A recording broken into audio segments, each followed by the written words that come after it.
Right, you're still watching Morning Live for another at least 22 minutes, and we've been in KwaZulu-Natal, in fact in Pietermaritzburg today, and Palesa is there because she's at the Umgungundlovu TVET College, all about exercise and keeping fit. Is that right, Palesa?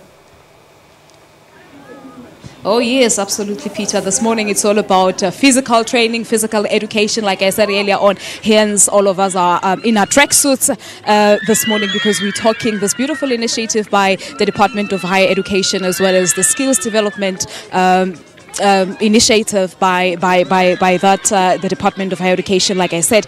But now let me just have a word with the principal of the TVET College, Umgungundlovu TVET College, and one of the students, of course, who was on this program. The principal is Ntombi Njangase and the student is Nonduduso Sithole. Good morning to both of you and thank you so much for chatting to us. Let me just start with your elder here, principal.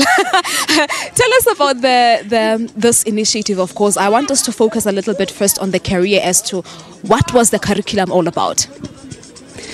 Thank you very much. We as Umgungundlovu TVET College, we really wish to express our gratitude for all this because as you can see that this morning the flag of the college is running high.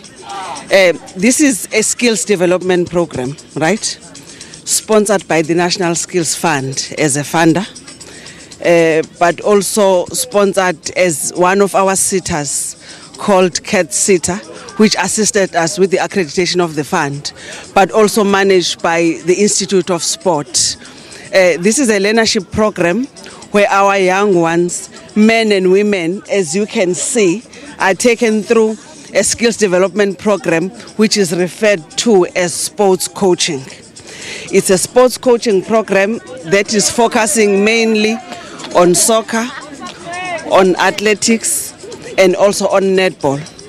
As you would know that in the recent past, there has been quite an erosion of sports coaches in schools. Now, when the program was conceptualized, it was intended precisely for that, to deal with that vacuum that has existed with regard to sports coaching in schools. And as we pursue this particular program, we are quite hopeful that we are trying to build a reservoir of young men and women who are going to fill that void, who are going to be assisting the development of sports in schools, because you would agree with me that there has been quite a vacuum of that nature in a recent past. Thank you very much. All right, thank you so much. Now let me speak to you, Nonduduso, as one of the students who benefited from this initiative. How was the experience like? The experience was cool because it's kept us going from what we have learned and what we've been talented from. And before this program, all of us in sport coaching, we were involved in some other sports. So what were you doing, athletics or netball? Athletics.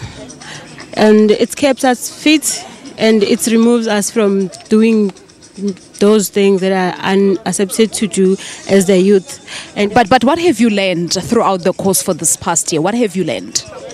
I've learned that sport is important, especially in nowadays. So much youth is not in sport, but it has encouraged us to encourage others as youth to be participating in sports and to encourage them that and show them what sports has done to us. All right. So are you placed in a primary school already? Have you started with your practicals? Yes, we have started our practicals. And being at those practicals, it helped us most to improve better in what we know and what we've been taught. All right. And the children, are they appreciative of your help? They are very appreciative, very respective, and they are letting us learn more from them. Wow, well, that's beautiful. But what happens next? This was a batch of 160 students. Is there an intake maybe for this year or next year? Thank you very much for that. It's key that we announce our systems and processes as to how do we go about. Like you have correctly put it, we've had our first intake. They've spent their first part of their theoretical aspect at the college. Then thereafter, they've gone to the neighboring schools, right? we are going to allow them to take turns. Once the cohort has gone to schools to do practicals, then we take the next intake for theory. All right, no, we'll leave it at that. I know being a school principal in Uzokuluma, but thank you so much for talking to us. Well, that's Ntombi Njangase. She is the principal for Umgungundlovu TVET College, and I was also in conversation with one of the students, No Nduduso Sitole. Let me hand you back to Peter. When we come back, I'll be in conversation with the Minister of Higher Education and Training, Dr. Blade Nzimande, and then that moment that Peter has been waiting for will be participating in some aerobic station for that one.